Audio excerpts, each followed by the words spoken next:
राधे राधे। जय श्री कृष्णा। देवउठनी एकादशी व्रत की कथा। स्कंद पुराण में ब्रह्मा जी और नारद मुनि के मध्य संवाद में उत्थान एकादशी की महिमा का वर्णन मिलता है।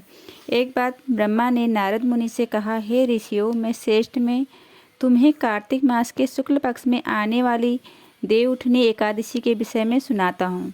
यह सभी को पुण्य, आनंद और मोक्ष प्रदान करने वाली है। इस एकादशी के पालन से मिलने वाले पुण्य सहस्त्र अश्वमेघ यज्ञों या 100 राजसूय यज्ञों से प्राप्त पुण्यों से भी कई गुना अधिक है।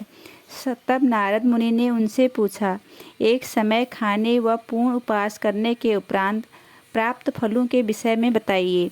ब्रह्मा जी ने कहा, एकादशी पर केवल एक बार खाने से उसके केवल एक जन्म के पाप नष्ट होते हैं। जो केवल रसाहार करता है उसके 2 जन्मों के पाप नष्ट होते हैं और पूर्ण उपहार करने वाले के 7 जन्मों के पाप नष्ट हो जाते हैं। हे पुत्र, उत्थान एकादशी का प्रभाव त्रिभुवन में दुर्लभ फल प्रदाता है। इसके प्रभाव द्वारा मंदार पर्वत के समान पाप भी नष्ट हो जाते हैं। जो भी निश्चय पूर्वक उत्थान एकादशी का पालन करता है उसे 100 जन्मों के पापों से मुक्ति मिलती है। जो भी रात्रि में जागरण करता है उसकी भूत, वर्तमान, भविष्य की पीढ़ियां बैकुंठ प्राप्त करती हैं। हे नारद, जो भी कार्तिक मास में विष्णु की पूजा तथा एकादशी व्रत का पालन नहीं करता उसके सभी पुण्यों का क्षय होता है। अतः प्रत्येक व्यक्ति को कार्तिक मास की एकादशी का पालन अवश्य करना चाहिए।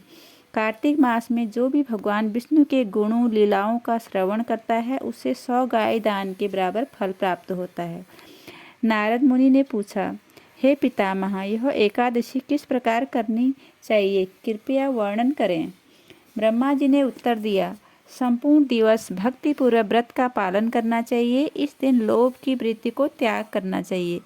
इस दिन भगवान जनार्दन को कदम्ब पुष्प अर्पित करने वाले व्यक्ति को कभी यमलोक का मुख नहीं देखना पड़ता। जो व्यक्ति भगवान विष्णु को कार्तिक मास में गुलाब पुष्प अर्पित करता है वह निःसंदेह वह मुक्त को प्राप्त होता है। जो भी अशोक वृक्ष का फल भगवान को अर्पित करता है उसे सूर्य और चंद्र का अस्तित्व रहने तक दुख नहीं भोगना पड़ता। समी वृक्ष के पत्तों से भगवान की पूजा करने वाले को यमराज कभी दंड नहीं देते हैं।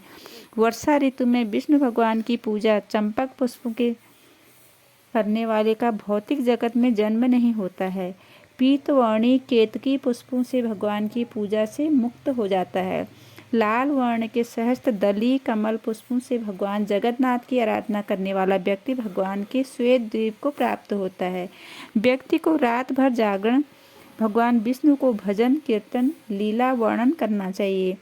हे ऋषि, श्रेष्ठ द्वादशी के दिन उसे विष्णु की पूजा करके ब्राह्मण भोज करवाने के उपरांत व्रत को पूर्ण करना चाहिए। अपनी श्रद्धा अनुसार आध्यात्मिक गुरु को दक्षिणा देने से भगवान प्रसन्न होते हैं। राधे राधे।